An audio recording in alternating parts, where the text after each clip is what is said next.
कोई भूत की, कोई पितर की, या काल के द्वारा भेजे गए नकली संतों की। ये 10-12 संत पंथ बना रखे हैं, 15-16 पंथ हैं, और भी ये नए नए पंथ चल गए। इनमें भी आप पूजा कर रहे होगे तो भी आपको लाभ नहीं होगा, क्योंकि आपके पिछले संस्कार नहीं हैं। तो उस समय परमेश्वर ने कहा था कि तो काल ने ये कहा था कि कलयुग में इनको ऐसा कर दूंगा, ये भक्ति के योग नहीं रहेंगे। शराबी, कवाबी, स्वार्थी, निर्लज, ऐसी पिक्चरें बना दी। देखते आप देख लो पश्चिमी देशों में नगन नाच हो रहा है, सरेआम जो घूम रहे हैं जैसे पशु घूमया करें, नंगे, कोई कुर्ते के छोटे छोटे कपड़े पहनकर बहन बेटियां भी सरेआम ऐसे घूम रही है। तो ऐसी निर्लज्जता कर दी। अब ये हमारे समाज में भी घर करने लगी।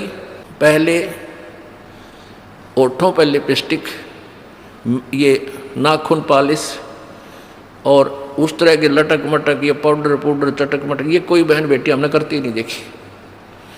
ऐसी वो वैसा ही किया करती थी, उनको घटिया औरतें माना करते थे। और आज देख लो, जब कोई भी पीछे नहीं रही बहन बेटियां, इसी बूंदी पॉलिश लाऊंगी, पूरे नौन लाल कर लेंगी, मुंह ऐसा बूंदा लाल, देखते बूंदा शक्ल भी ना अच्छी लगे। तो इस तरह की ड्रामाबाजी इस काल ने करवा दी, हमें निर्लज बना दिया। और सरेआम डांस करती हैं ब्याह शादी में, बेटियां नाचे, बूढ़े बाप नाचे, बूढ़े बेटी नाचे, बूढ़े माँ नाचे। अरे थारा गजब, इधर वैसा ही नाचा करती थी कि तो बंद कोठों में, आज सरेआम नचा दिए काल ने हमारे को। हम निर्लज हो गए। अब इस समाज को देखो, कल बताया था आपको कि इस शिक्षा का अवगुण घना है, लाभ एक है। और ये लाभ सब अवगुणों को सेट कर देगा। कि अवगुण ये है कि निर्लज्जता, चातुरता, हम एक दूसरे के जो है ना प्रिय नहीं रहे, अपनी चतुरता के कारण काग बन गए। काग क्या करता है कि जैसे कौवा होता है, गधे की चोंच कमर टूटी होती है और उस दुखती उस जख्म को ही दूनी चोंच मार मार कर उससे खाता है। हम इस चतुरता के कारण रिश्वत लेते हैं, किसी का काम नहीं कर अधिकारी, पैसा लेने के लिए उनको 100 ऑब्जेक्शन लगा कर चक्कर कटाते रहते हैं। कोई 2 का 20 बनाते हैं। सब घी में मिलावट, दूध में मिलावट, सब्जी में, हर चीज़ में मिलावट। कहते हैं ऐसा इंजेक्शन लगाते हैं बेल का, तोरी तड़के इतनी लंबी हो ही पावे। थारा गजब वही, सिर्फ वो बेचन खातिर कि थारा पैसा, तुम्हें पैसा मिल जाए, हुकंड क्रुक। तो ये चतुरता आ गई। अब डॉक्टर लोग देख लो, सभी तो नहीं हुआ करते, लेकिन 80% इतना जुल्म करते हैं। 2 रुपये का 100 रुपये मांग ले, 200 मांग ले, कोई टाला नहीं, 500 मांग ले, 1000 गरीब आदमी से। और भी किसी स्तर में देख लो, आप कोई पीछे नहीं रह रहा। जिसका भी जहाँ दाव लगता है वो तुरंत डंक मार देता है। जिसके पास कोई मिलावट में रोट करने सथाना नहीं है, वो तो करेगा कहाँ से। तो अब इसमें अवगुण तो इतने हो गए, माया दिखाई देती, ना भाई दिखता, ना बाण दिखती, ना भगवान दिखाई देता। और गुण इसमें एक है इस शिक्षा में कि हम अपने सदग्रंथों को स्वयं पढ़कर भगवान पहचान लेंगे। और इस भगवान के पहचानने के उपरांत, इस ज्ञान को सुनने के बाद अपने आप ये माया की हवस नष्ट हो जाएगी। क्योंकि हमें पता चल जाएगा कि हमारे 2 नंबर के काम करने से धन नहीं जुड़ सकता, पैसा नहीं रह सकता, क्योंकि हमारे भाग्य में नहीं है। और भाग्य से ज़्यादा ले लिया तो ना जाने किस प्रकार जाएगा। एक भक्त ने बताया कि मेरा इकलौता पुत्र बीमार हो गया और मैं उसके ट्रीटमेंट के लिए, पहले तो किसी ने बताया इस पर छाया है, इस पर प्रेत है, जंतर मंत्र करने वालों के पास लौटा 20-30 हज़ार रुपये वहाँ लगाए। फिर डॉक्टर लोकल हॉस्पिटलों में दिखाया, वहाँ काफ़ी पैसे लगे। फिर बताया इसके दोनों किडनी फेल होगी, all India medical institute Delhi गया, वहाँ किसी से रिश्तेदार से ले लवा के वो गुर्दा पैसे वैसे दे कर कहते उसके 3 लाख रुपए लड़के के लगे। दोनों किडनी चेंज कराई, वो किडनी तो सफल होगी, सुख की सांस ली, 3 लाख रुपये लाग गए। और 6 महीने के बाद वो इकलौता पुत्र बस एक्सीडेंट में मर गया। और तेरा गजब है, टक्कर मार मार कर रोया। उसने जब ये ज्ञान सुना कि जो तुम 2 नंबर से पैसा इकट्ठा करना चाहते हो तुम्हारे भाग्य में नहीं है। अगर ऐसा इकट्ठा कर भी लोगे तो अगर 2 लाख कर लिया तो 3 लाख रुपए तुम्हारे ना जाने किस कारण से और कहाँ से निकल जाएंगे, और वो पाप रह जाएंगे ज्यों के त्यों, जो आपने फिर भोगने पड़ेंगे। वो पाप यों के यूं रह जाएंगे, पैसा नहीं रहेगा जो तुम्हारे भाग्य में नहीं था, तुमने धक्के से कहीं से इकट्ठा भी कर लिया था। तो उसने फिर अपनी कथा बताई कि जैसे ऐसे मैं बहुत जुल्मी आदमी था, अब आपके ज्ञान से आंखें खुल गई। एक 2 रुपये की रील आया करती 20-30 साल पहले, 35 साल पहले। ये कैसेट होती है टेप की, ये टेप चले थे उस टाइम, और उस पर दूसरी कंपनी जो अच्छी बिकती थी उसकी मोहर लगा देते थे और 2 रुपये के रिफल थोक के वाला आता था तोल के बाद से, और 35 रुपये की बेचा करता हुआ कैसेट। किसी और कोई ख़राब हो जाती धमका देता था, भाग जा, ओरिजिनल दे रखी थी बनता है। तो आज मेरे साथ ठीक बनी और थोड़ी सज़ा है मुझको, आपके ज्ञान से पता लग गया मेरे जैसे दुष्ट को तो और सज़ा चाहिए थी। तो पुण्यात्माओं, इस ज्ञान से इस माया की हवस को तो खत्म कर देंगे, ये निर्लज्जता भी खत्म हो जाएगी। हमारी बहन बेटियों देख लो यहाँ पर किस प्रकार आती हैं, एक देवी आया करती हैं ऐसे, ना कोई फंड करती, अपना सीधे साधे कपड़े पहन कर दो, एक आम सभ्य समाज में होना चाहिए ऐसा इनका व्यवहार हो गया है। और जाके देख लो कितने शहरा में कार्टून बने अंडे हैं लड़कियाँ। तो पुण्यात्मा इसको सेट कर देंगे, लेकिन ज्ञान इस शिक्षा की आवश्यकता इसलिए थी कि हम अपने सदग्रंथों को समझकर उस भगवान को पहचान लेंगे, ये अति आवश्यक था। तो परमात्मा कबीर जी ने ये शिक्षा अब सार्वजनिक करनी पड़ी। नहीं, पहले केवल एक वर्ग पढ़ता था, एक वर्ग ब्राह्मण, और उस बाकी सब अपना धंधा करते थे, रोटी का जैसा भी धंधा था, कोई पाली जाया करता, कोई भेड़ बकरियां पालता था, उनकी ऊन बेच के गुजारे करते थे, खाते नहीं थे। कोई गाय पालते थे, कोई खेती करते थे, कोई मजदूरी करते थे, अपना ठीक टाइम पास कर रहे थे।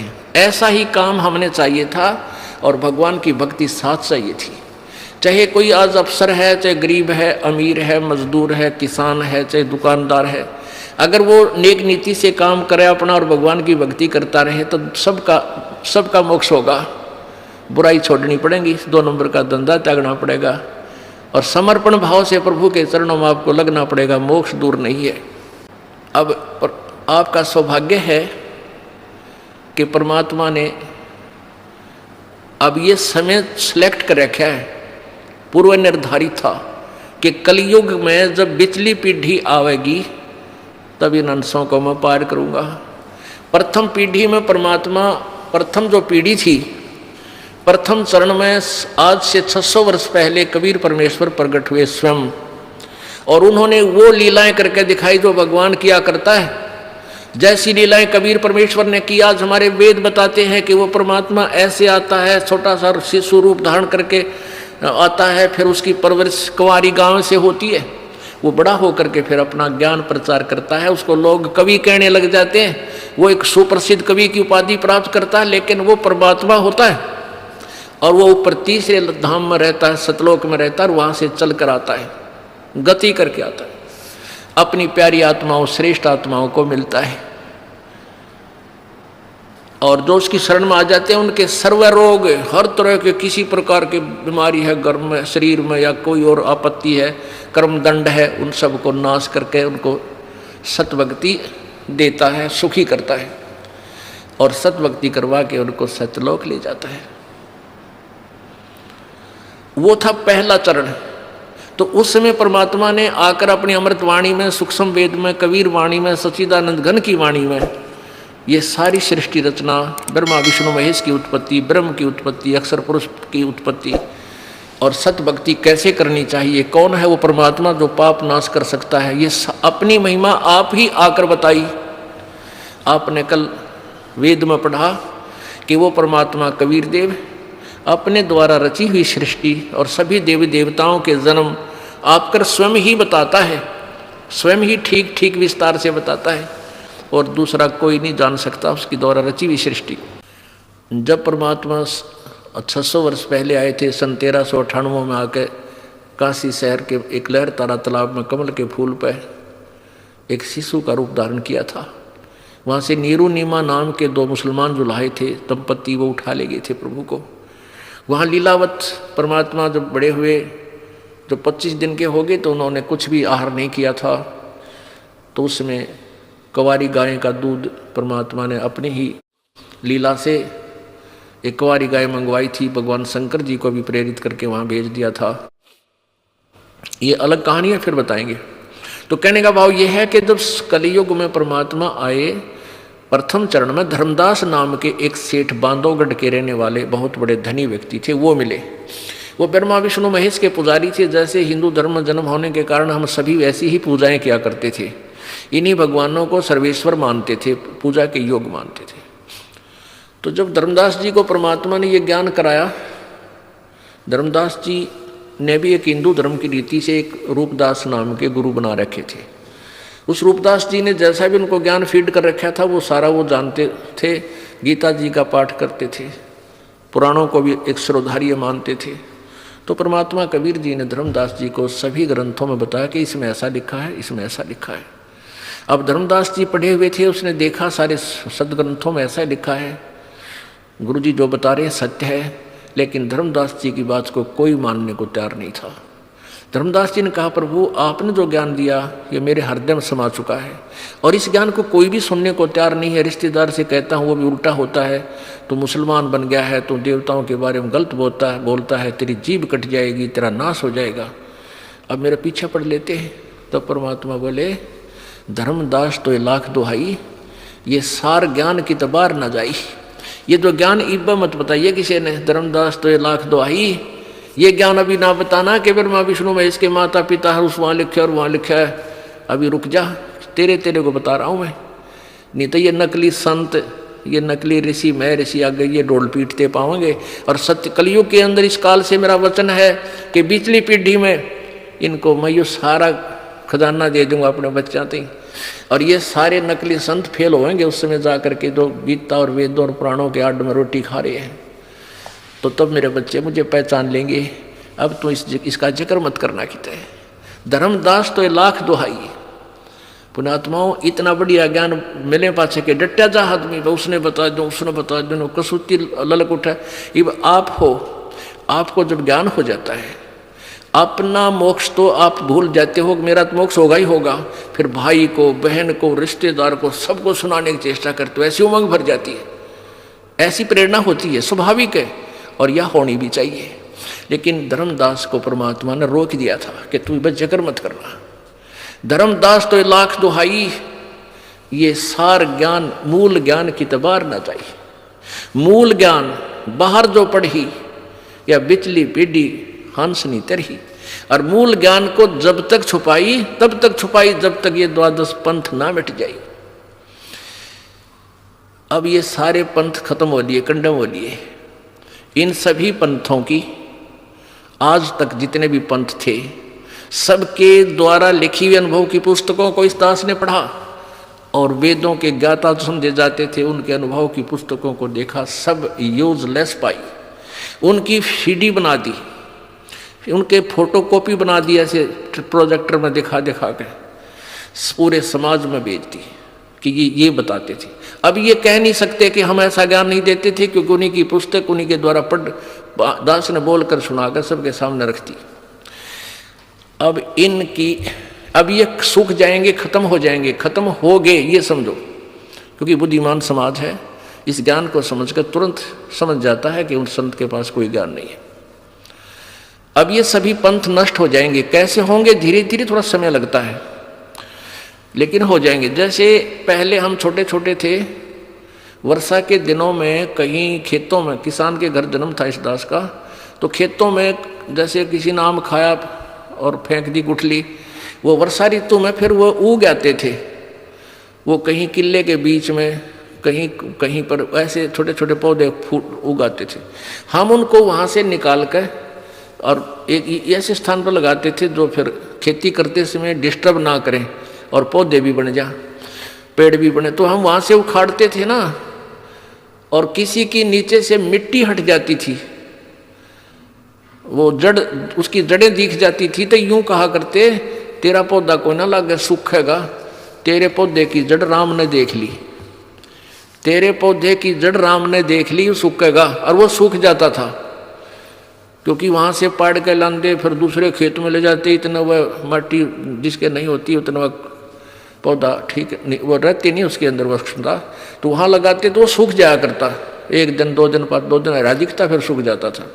तो अब इन सभी पंथों की जड़ राम को दिखा दी, परमात्मा को ने, इस दास ने इनकी जड़ दिखा दी समाज को कि इनके पास ये धन था, तुमने मूर्ख बना रहे थे, ना कोई भक्ति का पता, ना ज्ञान का पता, ना कोई इनके पास मंत्र सही, ये आपको काल के जाल में फंसाएंगे। तो अब ये परमात्मा ने कहा था कि धर्मदास तो 1,00,000 दुहाई, ये सार ज्ञान, ये मूल ज्ञान की तबार ना जाई। और फिर ये कहा था कि मैंने तेरे को ये सारे मंत्र दे दिए, ये तीनों मंत्र दे दिए थे धर्मदास जी को परमात्मा ने, ओम, तत् और सत। तत् भी सांकेतिक है और सत भी सांकेतिक है। अब परमात्मा ने कहा था कि ठीक है, इस ओम और तत् जो दूसरा मंत्र है ये तो तू डिक्लेयर कर भी सकता है, लेकिन सार शब्द जो तीसरा मंत्र है, जो सत शब्द है, जो सत तीसरा नाम है, उसके विषय में तू जिक्र मत करिए, किसी को मत बताना। धर्मदास तो 1,00,000 दुहाई, ये सार शब्द की तबार न जाई, सार शब्द बार जो पढ़ी, बिचली पीढ़ी हंस नहीं तरी। अब आज तक इस पूरी पृथ्वी पर ये 2 मंत्र का जाप तो सार्वजनिक पहले भी हो चुका था इस गरीबदास पंथ में। कबीर जी ने भी अपनी वाणी में लिखा है, ओम और दूसरा मंत्र जो तत् है, ये दोनों मिलकर सतनाम बनता है। लेकिन इसको ना कबीर पंथी समझ सके, ना गरीबदास जी वाले समझ सके ये मंत्र क्या है, और के में मंत्र देते रहे, और वो क्लियर लिखा हुआ है, लेकिन सार शब्द फिर भी गुप्त रखा है। धर्मदास तो 1,00,000 दुहाई, ये सार शब्द की तबार न जाई। इस सार शब्द के बारे में केवल इस दास को अधिकार है आपको देने का, इससे पहले किसी को अधिकार नहीं था। और अब ये सारे आपको सब मंत्र मिलेंगे, आपका मोक्ष होगा। आपका सबसे बड़ा सौभाग्य है कि आपका जन्म इस कलयुग में हो गया, उस चरण में आज बैन उठ गया इस काल का, आप सभी पार होगे, चाहे कोई मजदूर है, चाहे कोई सेठ है, चाहे राष्ट्रपति है। यदि वो सतभक्ति और समर्पण भाव से करेगा तो सभी की जहाज में बैठकर सतलोक जाएंगे। ये ऐसा मंत्र है, आपको दिया जाएगा, ऐसा ज्ञान है। सबसे पहले आपको विकार रहित किया जाएगा, सब बुराई छुटाई जाती है, बीड़ी, शराब, मांस, तम्बाकू, चोरी, चप्पा, ये रिश्वत वगैरह, ये सारी त्यागनी पड़ेंगी। फिर देखना तुम्हारे घर में बरकत, कितना आपको सुख देगा भगवान, आप सोच भी नहीं सकते। और आप ये सोचा करोगे सचमुच परमात्मा सुना करते ऐसा सुख देता है, आपके घरों में डेली होया करेंगे। जैसे कल आपने देखा, कल आपने सुना उस गरीब परिवार की कहानी कि मेरा छोटे से का बाप मर गया था और पिताजी की मृत्यु हुई, तो लोन ले रखा था बैंक से, वो लोन भर नहीं सका, हमारी बहुत खस्ता हालत थी। और माता अकेली रहेगी, कुमारन वाली मजदूरी करे, और लोन आ गया कई हज़ार रुपये रोज़ाना, महीने 2 महीने में बैंक से वो लेटर आ जाए तुम्हारा इतना लोन है भर दो। तो उनकी माता गई थी वहाँ पर बैंक में कि भी ये तुम्हें पर्ची भेजी है, इसका सारा तो मैं नहीं भर पाऊँगी, और जो ब्याज रहित अगर लेना चाहो तो मैं दे सकती हूँ। इस तरह कोई सोच कर गई थी वह, कोई क्लियर करो उनका। तो कलर कहने लगा तुम्हारा बैंक में कोई लोन शेष नहीं है, तुमने सारा भर रखा है। वो उसके साथ शर्वरी है कि तू ढंग से नहीं देखता है, तुम कल ने फिर मेरे हमारे पर और दुगना तिगना बना के भेज दोगी, तो ढंग से बता मेरे को। उनकी दोनों की लड़ाई, ऊंचे ऊंचे बोलने लगे। बैंक मैनेजर आ गया, कहने लगा बहन क्या झगड़ा है तुम्हारा? बोला जी मेरा हमारे यहाँ चिट्ठी भेज रखी तुमने हैं, और ये हमारे ऊपर लोन है, यूँ नो का लोन तुम्हारे पास है नहीं, तुम फिर इसका दुगना बना के भेजोगे, हम थोड़ा थोड़ा देना शुरू करें जैसा हमारी गुंजाइश है, कुछ करें इसका तो बताओ, मुझे क्लियर बताओ। बैंक मैनेजर ने बोला जा बहन जी मैं देखूंगा, मैं खुद चेक करूंगा। उसने खुद चेक किया, कंप्यूटर में देखा, कंप्यूटर में देखा तो कहने लगा तुम्हारा सारा लोन क्लियर है। वह फिर शर होगी, बोली तुम मत बकाओ मेरे को, ये तुमने चिट्ठी भेज रखी। वह चिट्ठी उसने दी पाड़ और लिख कर दे दिया कि तुम्हारा कोई लोन नहीं है, समोर मार दी। बोलो सतगुरुदेव की। अब परमात्मा ने कैसी रजा करी, उनके अकाउंट तो लोन ने खत्म कर दिया, उनके अकाउंट में नहीं नहीं तो वो उनका ऊपर पड़ा कलर का बेचारा गए, मान ले वो लिख के भी दे देते थे, तो उनके उस खाचा में सारा खत्म कर दिया। और परमात्मा ने के लागे दे रही, वो घर भर दे परमात्मा आपका पैसे से, ये सत्कर मान लेना। ऐसे भक्त हमारे को बताते हैं जी मेरे एक बार 5,000 रुपये बढ़ गए, इतने पैसे धरे थे 3 बार गिन के गरीब आदमी, और 5,000 रुपये बड़े पाए। तो पुण्यात्माओं विश्वास रखना मालिक पे, 2 नंबर के धंधे करके दूने पाप कमाओगे और अंत में पापों की गाड़ी भर ले जाओगे। यहाँ परमात्मा आपके आने वाली आपत्तियाँ, जैसे आपके ऊपर कोई पाप कर्म के कारण कोई दंड आना, उसको भी खत्म करेगा। तो इसलिए परमात्मा बताते हैं अपनी महिमा, आप बताते हैं आजा बंदे शरण राम की फिर पाछे पछतावेगा। भाई आजा बंदे शरण राम की फिर पाछे पछतावेगा। इसलिए परमात्मा कह रहे आ जाओ तुम अब भी मेरी शरण में। जैसे गीता जी अध्याय नंबर 18 के, गीता जी अध्याय नंबर 18 के श्लोक नंबर 62 में गीता ज्ञान दाता कहता है कि अर्जुन तू सर्वभाव से उस परमेश्वर की शरण में जा, उसकी कृपा से ही तू परम शांति और शाश्वत स्थान यानी सत्यलोक को प्राप्त होगा। परम शांति कि वहां जाकर तुझे परम शांति होगी, वहां कोई कष्ट नहीं उस सतलोक में। वो कैसा है वो सतलोक? भाई शंखों लहर मेहर की उपजे कहर नहीं जा कोई, दास गरीब अचल अविनाशी सुख का सागर सोई। उस सतलोक के अंदर कोई दुख नहीं, किसी प्रकार का कोई कष्ट नहीं, बुढ़ापा नहीं। इस जीव के लिए सबसे बड़ा दुश्मन है बुढ़ापा। मृत्यु भी देखी जा, चल हो जाए तो एक दिन कट जा टंटा। ये बुढ़ापा है ना, ये रुआ ले से इस प्राणी को। और इस कलयुग में तो और ज़्यादा ना बालक अच्छे रह रहे, ना कोई ऐसी पुत्र वधुओं को ज्ञान रहा, बेटियों को जो थोड़ी बहुत दया धर्म भी वो खत्म होती जा रही है। तो इस प्रकार ये बुढ़ापा, इस समय का बुढ़ापा सबसे बड़ा कहर होगा आपके लिए। पहले तो लाज शर्म करा करते, कोई पड़ोसी कह देता, रिश्तेदार ते भी नो डरा करते, भी कुछ आकर टोक देगा, बुढ़े सेवा ना करते। इब तेनों कह तू ले जा, तने घना अच्छा लग गया तो कर ले सेवा इसकी। तो इतने निर्लज हो गए हम। तो अब हमने भगवान की घनी जरूरत है, और सही भक्ति करेंगे तो बुढ़ापा आपका ऐसा कट जाएगा ना, बेरा बिना पटन दे भगवान। 100 तो दर्दा तो दूर करेगा, कोई आपत्ति आओगी हल्की सी करके टाल देगा आपको।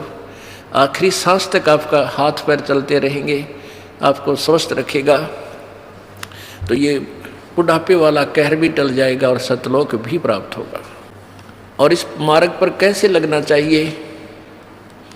इस मार्ग पर हमने कितना समर्पण चाहिए, कितनी दृढ़ता चाहिए। बालकों का खेल नहीं है ये। हम एक तो स्वार्थवश लगे रहे, 2-4 काम हो गए, एक कार्य नहीं सरा तो मन में दोष आ जाता है, कोई लाभ नहीं हुआ। हमने टारगेट जो बना रखा होता है, अगर वो हो जाए तो हम समझते हैं भगवान ने ठाठ कर दिए।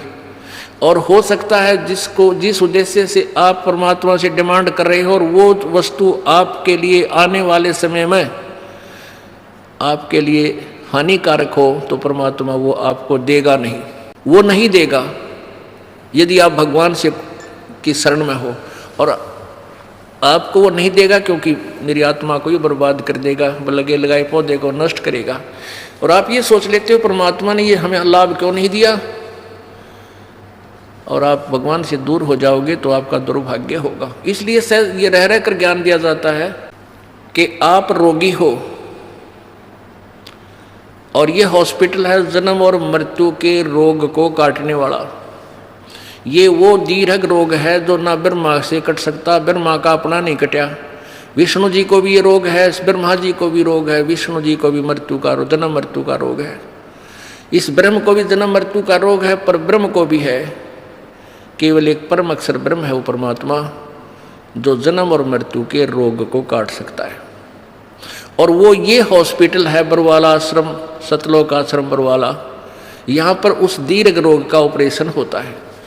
अब सच परमात्मा के दरबार में आप आगे, जैसे आप हॉस्पिटल चले जाते हो, आज हॉस्पिटल में जाके आप डॉक्टर को अपना रोग बता देते हो, डॉक्टर अपनी जांच करके क्लियर कर लेता है कि हाँ आपको ये रोग है, फिर वो आप कहते हो जी ट्रीटमेंट कर दो, तो उसमें डॉक्टर आपका ट्रीटमेंट करता है, आपका जो है इलाज करता है, तो उसमें आपकी सलाह नहीं लेगा, वो अपने हिसाब से आपको इंजेक्शन लगाना है इंजेक्शन लगाएगा, ग्लूकोज लगानी है ग्लूकोज लगाएगा, और यदि ऐसी कोई स्थिति आ गई तो आपका ऑपरेशन भी करेगा। हाँ इतना अवश्य बता देगा कि इसके ऑपरेशन की आवश्यकता पड़ेगी, बोल तरीके सलाह है। यदि आप कहोगे ऑपरेशन नहीं कराता तो जा अपने घर में मर, ऑब्जेक्शन है तो जा फिर जाते मरेगा। तो ऐसे ही यहाँ आप आगे, और ये दास डॉक्टर है, परमात्मा कबीर जी की पावर से सारा काम होगा। तो आपको जैसा भी कुछ मिले, जैसा भी मालिक रखे, आपको नो ऑब्जेक्शन होना चाहिए, यानी जो रखे तो ही रहूं मेरा के सारा, खाने जाद खरीद हूँ गुलाम तुम्हारा। परमात्मा जैसे भी आपको रखे, अब चाहे आपको ये दिखे कि हमारी ये हानि होगी, नहीं हानि नहीं, ना जाने के बड़ा कहर टाल दिया आपका, आप नहीं सोच सकते, आप बालक हो। एक 2000 10,000 रुपये की हानि में आपका 10 लाख का नुकसान भी टाल देगा परमात्मा। और आप ये सोचोगे कि हमें ये हानि नहीं होनी चाहिए थी, हमने नाम भी ले रखा है, तो ये आपकी गलती है। अपने आत्माओं, परमात्मा कबीर देव जो है ये हमारे पाप कर्मों का नाश कर देता है। अब जैसे आप सोचते हो कि भी हमें ये हानि नहीं होनी चाहिए थी, हमें ये नहीं होना चाहिए था, तो फिर आप इस भक्ति का लाभ प्राप्त नहीं कर सकते। जैसे आप यहाँ आए हो, आपको 1 2 3 लाभ तो परमात्मा कबीर जी अपने कोटे मत देगा, ऐसा लाभ देगा आप सोच भी नहीं सकते कि मुझे ऐसा सुख हो गया भगवान हे परमात्मा। अब यहाँ जो भाई बहन आते हैं, जो 2 वर्ष 3 वर्ष के लग रहे हैं, 4 वर्ष के 5 वर्ष हो गए, वो शुरू में आते हैं तो ये कह जी हमारा ये नुकसान हो गया, ये लाभ नहीं होता, ये बीमारी होगी, ऐसा नहीं होता। 2 वर्ष के बाद जो सच्चे दिल से लगते हैं, नाम खंड नहीं करते, 2 वर्ष के बाद उनके पास जुबान नहीं रहती, हमके मांगा भगवान तो बिना मांगे देने लग जाता है, इतना सुख दे देगा आपको। अब वो जो नए नए आते हो तो अपने दुख बताते हैं, और उनको क्योंकि आपके पिछले पुण्य नहीं थे, बैटरी चार्ज नहीं थी, तभी तो आपको दुख हुआ, आपके प्रारब्ध में वो पाप थे। अब परमात्मा ने आते ही वो पाप काट के आपके सुख लिख दिए, तो अपने कोटे से आपको दिया। फिर आपको कहा जाता है कि बेटा बच्चा बेटी अब तू भक्ति करके अब अपनी कमाई स्वयं कर। 1 2 सुख तो इसलिए दिया जाता है कि ये पहचान ले कि भगवान है यहाँ पर, और फिर आपने स्वयं अपनी मजदूरी करनी पड़ेगी, तभी तुम सेठ होगे। तो यहाँ आते हो, जैसे कोई भक्त आता है, पहले तो आप सच्चे दिल से शुरू में लगते नहीं। यदि आप शुरू से समर्पण कर दो और छोड़ दो सब पूजाओं को, देखना आपके ऊपर 1 वर्ष के अंदर वारे न्यारे कर देगा भगवान, लेकिन नहीं कर पाते। उसके लिए काल ने हमें कैसे बांध रखा, जैसे एक परिवार में एक आदमी नाम ले लिया, एक व्यक्ति ने, और 5 व्यक्ति अनुपासना करने वाले, तो आपके नियम को वो खंड करवा देते हैं, और फिर आपको हानि होनी बराबर रह जाती है, वो लाभ पूरा नहीं मिलता। फिर आपको समझाया जाता है, दृढ़ किया जाता है कि ये पूजा मत कर, अनुपासना नहीं करनी है। परमात्मा कबीर जी कहते हैं 100 वर्ष तक सतगुरु पूजा, एक दिन अनुपासी, वो अपराधी आत्मा फिर पड़े काल की फांसी। 100 वर्ष आपने साधना कर रखी है, परमात्मा की साधना, सत्य साधना, एक दिन अनुपासना कर ली, अन्य देवी देवता या क्रियाक्रम कर दिया, तो तेरा सारा नष्ट हो जाएगा। वो अपराधी आत्मा फिर पड़े काल की फांसी, यानी वो पिछला किया हुआ नष्ट नहीं होगा, लेकिन काल के जाल में फंस गया, नाम टूट गया, और काल फिर तेरे पिछले पुण्य के आधार पर तुझे नचाएगा, स्वर्ग में देवता बना देगा, ब्रह्मा विष्णु महेश बना देगा, पदवी दे देगा। फिर आपकी मलाई जब बैटरी डिस्चार्ज हो जाएगी, फिर गधे की योनि दे देगा, यानी काल की फांसी में फिर रह गया।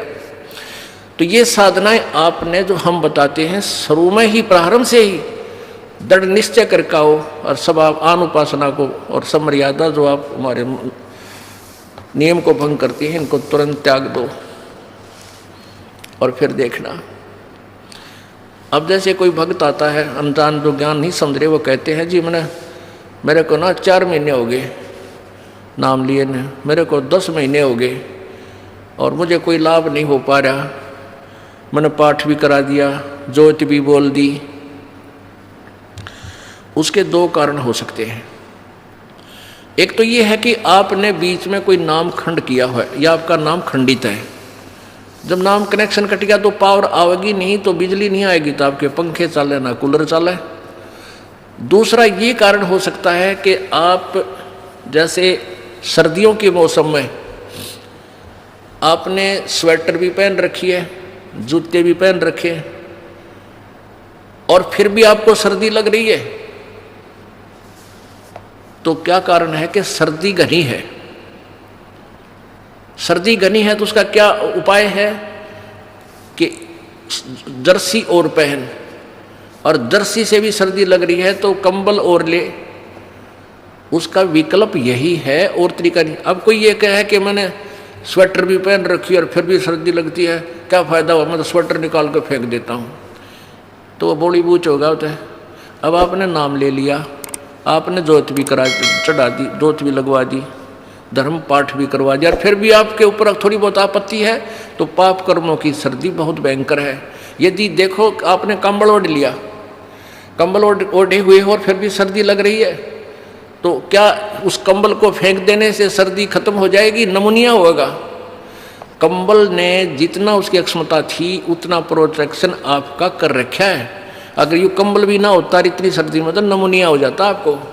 तो ऐसे ही आपके ऊपर पाप कर्मों की सर्दी घनी है, और इतना कुछ धर्म करने के बाद भी थोड़ा बहुत ठूं ठा की हाथ पाँव ठंडे हो रहे हैं, तो क्या नाम छोड़ देने से आपको लाभ हो जाएगा? वो नाम रूपी कंबल को फेंक देने से, धर्म रूपी कंबल को फेंक देने से आपको हानि होगी। उसका तरीका है कि और बढ़ा, रजाई ओढ़नी पड़े, रजाई ओढ़, और आग बाल कर सेकना पड़े तो आग बाल कर, हाथ पैर सेक कर अपना गर्मी प्राप्त कर। तो ऐसे ही इसी तरह धर्म और बढ़ा, पुण्य बढ़ा, पाठ और कर, जोत चढ़ा। जैसे एक टेबलेट थे, पेट का दर्द ठीक ना हुआ 2 ले, एक दिन बना हुआ तो लगातार 1-1 महीने भी गोलियां खानी पड़ जाती है, जब वो इलाज होगा उसी तरीके से। तो आपका जो ये पाप रूप कर्मी जो कर्म रूपी सर्दी से आप जो परेशान हैं, इसका यही तरीका है, और इसमें आपने पीछे नहीं हटना, आगे को बढ़ना चाहिए।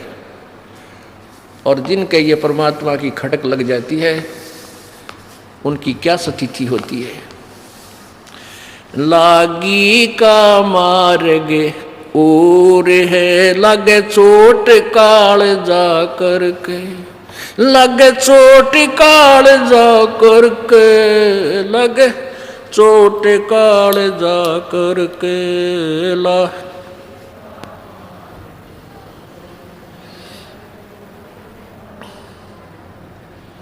बन बीच भरतरी भूप ने एक मारा ताण निशाना, बन बीच भरतरी मारा ताण निशाना। कोई घड़ी सदी थी आवन की, साधु का हो गया आना। कोई घड़ी सदी थी आवन की, साधु का हो गया आना। कोई मुआ मर्ग जवा दियो, नत तारे धरो न बाणा। कोई मुआ मर्ग जवा दियो, नत तारे धरो न बाणा। जिंदा कर दिया डोर था, शिष बना परीक्षा करके, शिष बना परीक्षा करके, शिष बना परीक्षा करके। लागी का मार्ग और है, लग चोट काल जा करके, लग चोट काल जा करके। लागी का मार्ग और है लग चोट कालजा। गोपी चंद योगी हो गए जिन ले लिया भगमा बाणा। गोपी चंद योगी हो गए जिन ले लिया भगमा बाणा। गुरु महल जनान भेज थे भिक्षा का भोजन लाना। गुरु महल जनान भेजते डोडी पे अलख जगाना। भोजन 3600 छोड़ के भिक्षा का भोजन खाना। व्यंजन 3600 त्याग के भिक्षा का भोजन खाना। तन पड़ गया कमजोर था ना खाया उदर भर के। ना खाया उदर भर के। ना खाया उदर भर के।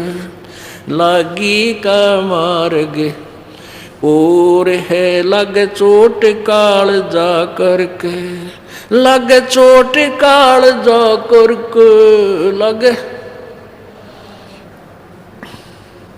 लागी का मार्ग और है लग चोट काल जो करके। बाजीद कहे उठाओ ऊंट को लोग कहें ये मुआ। बाजीद कहे उठाओ ऊंट को लोग कहें ये मुआ। उठन आली चीज रही ना गया ओड सलानी सुआ। वा उठन वाली चीज रही ना गया ओड सलानी सुआ। कुछ नक्सक बिगड़ा है नहीं बाजीदा अचरज हुआ। कुछ नक्सक बिगड़ा है नहीं बाजीदा अचरज हुआ। जिन किया अचंबा गोर है राज तजा काल से डर के। तजा राज काल से डर के। तजा राज काल से डर के। लागी का लग चोट काल जा करके। लागी का सुल्तानी मगन बैराग में जिन तज दिया बलख बुखारा। सुल्तानी मगन बैराग में जिन तज दिया बलख बुखारा। कदे पालकिया में चालते आज ठालिया गुदड़ बारा। कदे पालकिया में चालते आज उठा लिया गुदड़ बारा। सब संगी छोड़ी रोवती रोवे था कुणबा सारा। सब संगी छोड़ी रोवती रोवे था कुणबा सारा। वहाँ शोर मचारण वास में ना देखा पीछा फिर के। ना देखा पीछा फिर के। ना देखा पीछा फिर के। लागी का मार्ग लग चोट काल जा करके। लग चोट काल जा करके। लागी का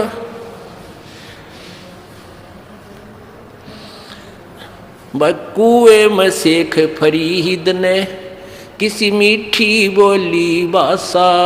कुएं में शेख फरीद ने किसी मीठी बोली बासा। तुम चुन चुन कगा खा ली और मेरे हाडा पर का मासा।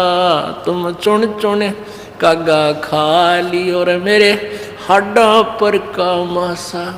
मेरे दो नैना मत छेड़ियो मोहे राम मिलन की आशा। मेरे दो नैना मत छेड़ियो मोहे राम मिलन की आशा।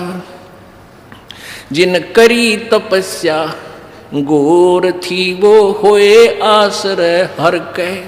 वो होए आश्रय हर के। वो होए आश्रय हर के। लागी का मार्ग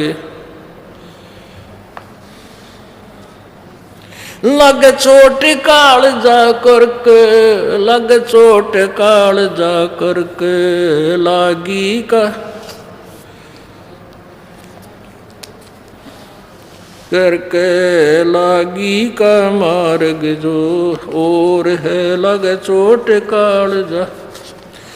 पीपा दरिया में कूद गए रजिन कैसी करी डठाई, पीपा दरिया में कूद गए रजिन कैसी करी डठाई। वो नर पाड़ा जीत गए रजिन सिर धड़की बाजी लाई, नर वो पाड़ा जीत गए जिन सिर धड़की बाजी लाई। कह मंगलानंद चेतियो तुम सोच समझ मेरा भाई, कह मंगलानंद चेतियो रे कुछ समझ सोच समझ मेरा भाई। बिन चेते यु झूठा शोर है कुछ जाइयो सुकर्म करके, कुछ जाइयो सुकर्म करके, कुछ जाइयो रे सुकर्म करके लागी का मार्ग और है लग चोट काल जा करके, लग चोट काल जा करके, लग चोट काल जा करके लागी का। सत सही। अब इस ये शब्द किसी भक्त अन्य उपासक जो था उसका बनाया हुआ है। फिर भी कथा कहानी जिसने भी जो जिस सत्र की भक्ति कर रहा है, प्रेरणा इन्हीं महापुरुषों से मिलती है जिन्होंने परमात्मा पाने के लिए समर्पण किया। और परमात्मा उन्हीं को मिला है जिन्होंने तन मन शीश उस परमात्मा को तन मन धन सब तेरा और तेरा तुझको अर्पण के लागे मेरा। अब तो आप आते हो माया मांगने, और एक दिन ऐसा दिखा दूंगा आप नो ऐसे लिया करोगे भर भर का जेब। आप मालिक के दरबार में उस देन आया करोगे, लेन नहीं, क्योंकि आपके द्वारा किए शुभ कर्म इतने प्रफुल्लित होंगे और आपको माया की के अवगुण का पता लग जाएगा। फिर भी इस माया को जोड़ जोड़ कर इसके लिए 2 नंबर का काम करके कर्म नहीं बिगाड़ सकते। तो समर्पण करोगे, तन मन शीस ईस अपने पे, तन मन शीस ईस अपने पे, पहले में चोट चढ़ावे जब कोई राम भगत गत पावे हो जी, जब कोई राम भगत गत पावे हो जी। कहने का सारी कुछ प्रक्रिया आपको समझाने के लिए बताई गई है कि आप इस मार्ग पर लगो, उसी दिन से आप समर्पण कर दो, या इस नाम को लो मत, इसको समझो। पहले हमने पुस्तक बना रखी है वो ले जाओ, बार बार उनको पढ़ो अच्छी तरह, उनको ज्ञान को समझ कर आओ, नाम लो। सतनाम तो तब तक मत लेना जब तक आप इस ज्ञान को पक्का दृढ़ नहीं समझ चुके हो, इसलिए हम लेट करते हैं। अब प्रथम नाम ले लिया, थोड़ा बहुत खंड वंड हो गया तो चलेगा, और सतनाम लिए पास से फिर भी तुम गड़बड़ करते रहते हो तो उतना लेट हो जाओगा। लाभ आपको मिले तोगा, क्योंकि फिर शुरू करवाएंगे, फिर स्टार्ट होगा। तो इतना आप डगमग होकर के विचलित भी हो सकते हो कि नाम हमारा लाभ नहीं हो रहा। लाभ इसलिए नहीं हो रहा कि आप अन्य मर्यादाएं नहीं निभा रहे जो निभानी जरूरी थी। तो उन सबसे पहले उनको निभाओ। दृढ़ एक दवाई देता है वैद्य, वो ये कहा करता है भाई दवाई से ज़्यादा परहेज गणा काम करेगा। अब जैसे शुगर है किसी का और डॉक्टर कहता है भाई चीनी नहीं खानी, तो डॉक्टर को बॉडी बूझ थोड़ा वैसे कह रहा तू ये चीनी मत खाना, और तो फिर भी चीनी खा रहे हो, फिर कहते डॉक्टर साहब को लाभ तो हुआ नहीं। तो आपके साथ ऐसे बनता है कईयों के साथ कि हम कहते हैं ये पूजाएं नहीं करनी, इनको त्याग देना, हम जो बताएं यही खाना, यही गोली खाना, अर्थात ये दवाई लेना, ये मंत्र जाप करना, और जो पहले तुम करते हो वो नहीं करनी चाहिए। फिर देखना रोज नए चमत्कार आपके घरों में होंगे, आपका थूक सूख जाएगा दुनिया को लाभ बताते बताते कि हमारे घर में ऐसा लाभ हुआ, ऐसा। एक परिवार को यहाँ खड़ा कर दूँ जिसने 5 वर्ष 6 वर्ष हो गए नाम लिए ने, जिन्हें सच्चे नीत भक्ति की है मर्यादा में रहते हुए, आप उसके सैकड़ों सुख सुन सकते हो। ये वो कबीर भगवान के दिए और आपके घर में भी होंगे। अब परमात्मा कहते हैं भाई, कबीर साहब कहते हैं जैसे मोती ओस का ऐसी तेरी आवे, गरीब दास करो बंदगी बहुर न ऐसा दाव। ये दाव लगे आपका। ये कलयुग का समय, ये वो पीढ़ी पिछली पीढ़ी का समय रहा आपका मनुष्य जीवन बहन भाई बेटी का। और अब कहते समझा है तो सिर दर पाओ बहुर नहीं रे ऐसा दाव। ये समय मनुष्य जीवन और ये दास तत्वदर्शी संत परमात्मा कबीर जी का भेजा हुआ, ये सारे नंबर कदे कदे मिला करें। अरीब जो पाछा रह गया, अब भी कोई नहीं पार हुआ तो उसके साथ नालायक नहीं धरती पे। बोलो सतगुरुदेव। परम पिता परमेश्वर सर्वशक्तिमान सर्व सृष्टि रचनहार बंदी छोड़ कबीर साहब कबीर देव अल्लाहू अकबर, ये वो परमेश्वर है जिसने सर्व ब्रह्मांडों की रचना की, जो हम सब का मालिक है, हम सब का वो पिता है। ये वो परमात्मा है जो बनारस में काशी शहर में भारतवर्ष की पवित्र भूमि पर काशी शहर के अंदर एक लहर तारा नामक तालाब के अंदर विकसित कमल के फूल के ऊपर एक नवजात शिशु धारण करके वो परमात्मा प्रकट हुए। वो परमात्मा अपने सतलोक से चलकर यहाँ आते हैं, अपनी प्यारी आत्माओं को, श्रेष्ठ आत्माओं को, दृढ़ भक्तों को आकर मिलते हैं और इस काल के द्वारा फैलाए गए अज्ञान को समाप्त करने के लिए उन अपनी प्यारी आत्माओं को अपने द्वारा रची हुई सृष्टि तथा संपूर्ण आध्यात्मिक तत्व ज्ञान से परिचित कराते हैं।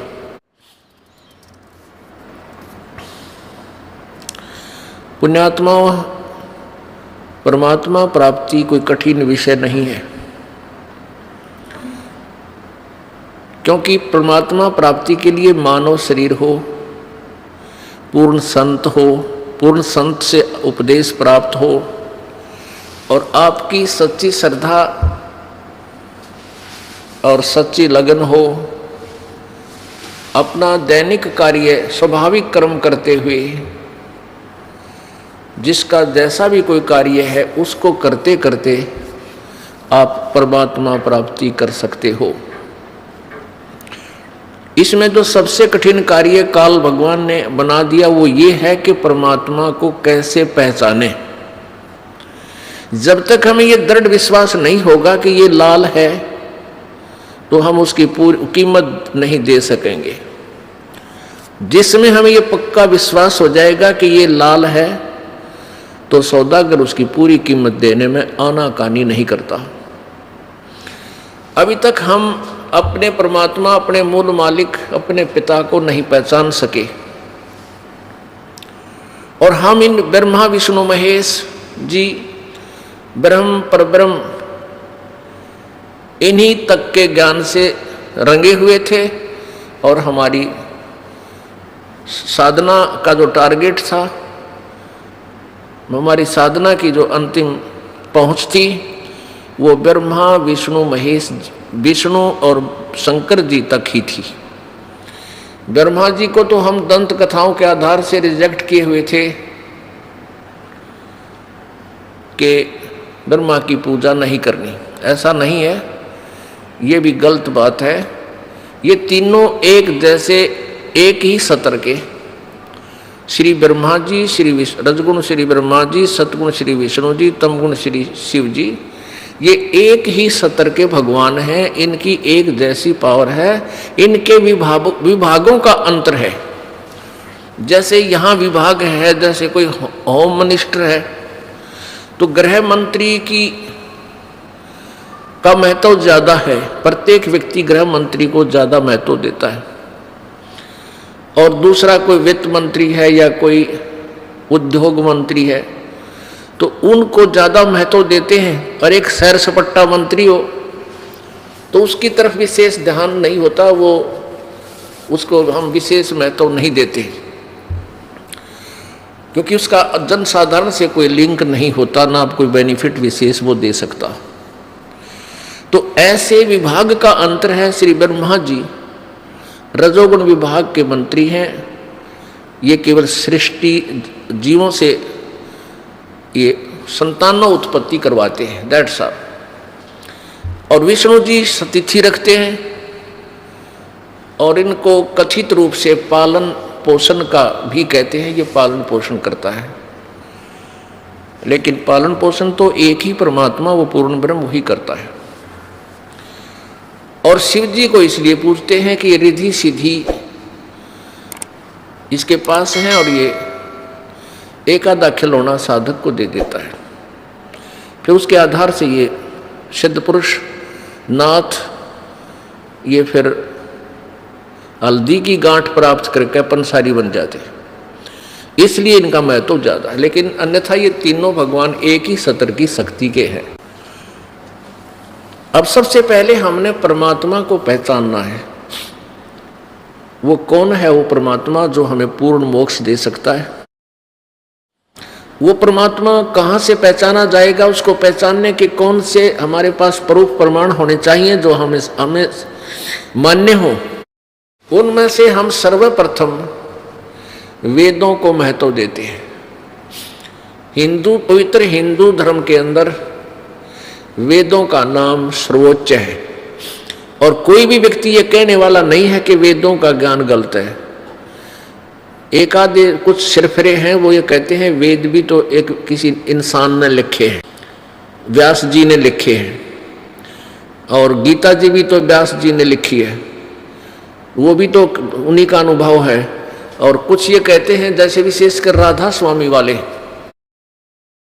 राधा स्वामी पंथ वाले ये कहते हैं कि हम वेदों और गीता को नहीं मानते। वो भी तो किसी संत व्यास जी द्वारा लिखे उनका अनुभव है। हम तो अपने गुरुओं की, हमारे गुरु संत ने जो ज्ञान दिया है वो वेदों से भी न्यारा है, वेदों से भी उच्चतम है। तो पुण्यात्माओं, इन ऐसी व्याख्याओं से कुछ एक ऐसे व्यक्ति हैं जो ईब कलयुग में अभी 150 वर्ष से यह बिजली गिरी है कि वेदों को भी नकारा करने लग गए कुछ व्यक्ति। क्यों करने लगे? कि वेदों का ज्ञान नहीं था हमें। तो सबसे पहले तो एक 10 मिनट का सत्संग इस राधा स्वामी पंथ का ही कर देते हैं, जो वेदों को भी नकारा करते हैं और कहते हैं हमारे गुरु जी शिवदयाल जी वो परम धनी थे, उनका ज्ञान